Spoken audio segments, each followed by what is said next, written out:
दोस्तों, कुछ हादसे सिर्फ एक पल का दर्द देते हैं, लेकिन कुछ हादसे ऐसे भी होते हैं जो इतने भयानक, इतने डरावने होते हैं कि सिर्फ उन्हें याद करके हमारी रूह कांप उठती है। ऐसी ही एक घटना इंडिया में हुई थी, जो सिर्फ देश की ही नहीं बल्कि पूरे वर्ल्ड की वर्स्ट इंडस्ट्रियल डिजास्टर मानी जाती है। और इसका दर्द, इसका असर आज भी वहाँ के लोग झेल रहे हैं।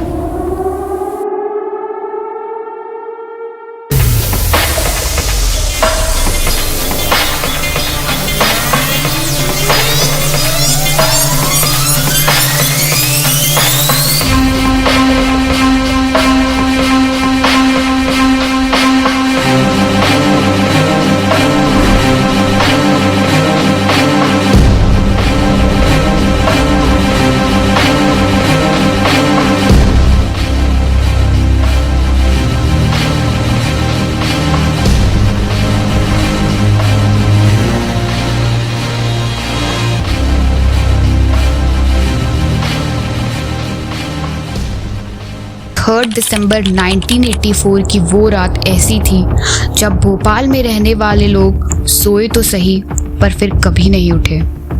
उस रात एक पेस्टिसाइड बनाने वाली factory union carbide India limited में एक बहुत बड़ी लापरवाही के चलते एक जहरीली गैस मिथाइल आइसोसाइनाइड लीक हुई, जिसमें कम से कम 15,000 लोगों की जान एक रात में छीन ली गई।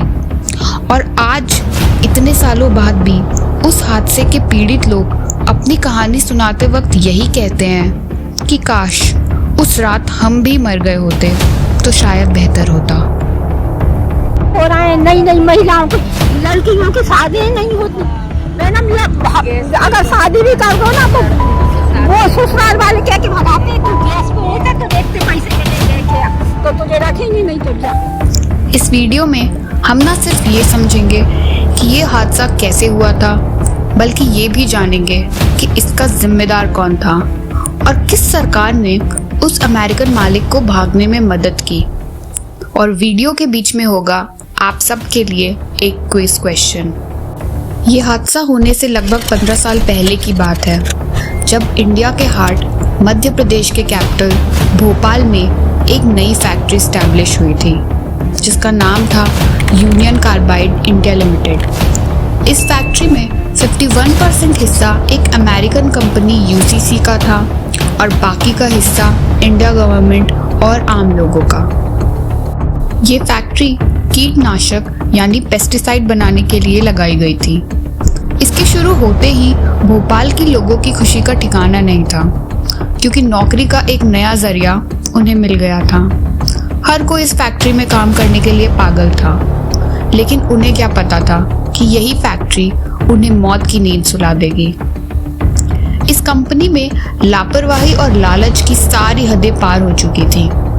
ना कोई सेफ्टी मेंटेनेंस था, ना ही वर्कर्स की सुरक्षा का कोई इंतजाम। मालिक को सिर्फ प्रोडक्शन और प्रॉफिट से मतलब था।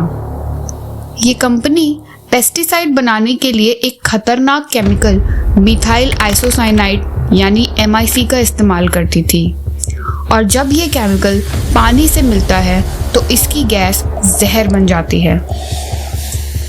2 दिसंबर 1984 की रात को लगभग 9:30 बजे जब केमिकल यूनिट की सफाई हो रही थी, तब पानी गलती से इस MIC के टैंक में चला गया और धीरे धीरे ये टैंक एक टाइम बॉम्ब बन गया, जो भोपाल शहर के बीच में रखा हुआ था। रात 12:05 पर कंपनी के वर्कर्स की आंखें जलने लगी, उन्हें खांसी आने लगी, पर वो कुछ भी ना कर सके, क्योंकि इस फैक्ट्री में सेफ्टी मेजर्स की तो धज्जियां उड़ी हुई थी। कुछ ही देर में केमिकल रिएक्शन का प्रेशर कंट्रोल करना नामुमकिन हो गया और ये जहरीली गैस भोपाल में तेजी से फैलने लगी। बदकिस्मती से उस रात हवा का रुख भी भोपाल की तरफ ही था। अगर हवा किसी और तरफ चल रही होती तो शायद भोपाल के लोग बच जाते। अगर पानी MIC टैंक में ना जाता तो भी ये हादसा नहीं होता। कहा जाता है कि सिर्फ 72 घंटे में ही 15,000 लोग इस गैस से मर चुके थे। और सिर्फ इंसान ही नहीं, उस रात 2000 बेजुबान जानवरों ने भी इस जहरीली गैस की वजह से अपनी जान खो दी। इस फैक्ट्री के पास ही रेलवे स्टेशन और जयप्रकाश नगर का एरिया था, जहां सबसे ज़्यादा मौतें हुई थीं। अब आप सबके लिए एक क्विज क्वेश्चन। क्या आप जानते हैं उस बहादुर रेलवे मास्टर का नाम जिसने अपनी समझदारी से भोपाल में आने वाली ट्रेनों को रोका था और रेडियो पे सिग्नल देते देते अपनी जान दे दी? एक्सपर्ट्स का मानना है कि लगभग 5 से 6 लाख लोगों की हेल्थ पर इस हादसे का असर पड़ा था।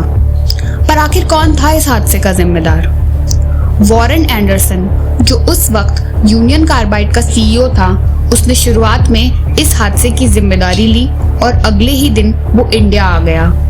इंडिया आते ही उसे उसके ही गेस्ट हाउस में अरेस्ट कर लिया गया, लेकिन अगले ही दिन कुछ खुफिया तरीकों से सरकार के नाक के नीचे उसे रिलीज कर दिया गया और वापस अमेरिका भेज दिया गया। हमारी late defence minister Sushma Swaraj ने भी ये बात संसद में उठाई थी। अगर छुप छुप के कोई काम किया तो राजीव गांधी की सरकार में एंडरसन को भगाने का काम। इसके बाद यूनियन कार्बाइड और इंडिया सरकार के बीच एक बहुत बड़ी लीगल बैटल शुरू हुई, जो सुप्रीम कोर्ट तक भी गई, पर कोई खास नतीजा नहीं निकल पाया। कंपनी के सीईओ वॉरेन एंडरसन ने गवर्नमेंट ऑफ इंडिया को $470 मिलियन यानी उस समय के 700 करोड़ रुपए पेनल्टी में दिए थे। पर क्या ये करोड़ों रुपए उन परिवारों के लिए काफी थे जिन्होंने इस हादसे को न सिर्फ झेला बल्कि जिया भी था, और जिनके आने वाली पीढ़ियां और जिंदगियां डीएनए रिएक्शन के कारण बर्बाद हो गई?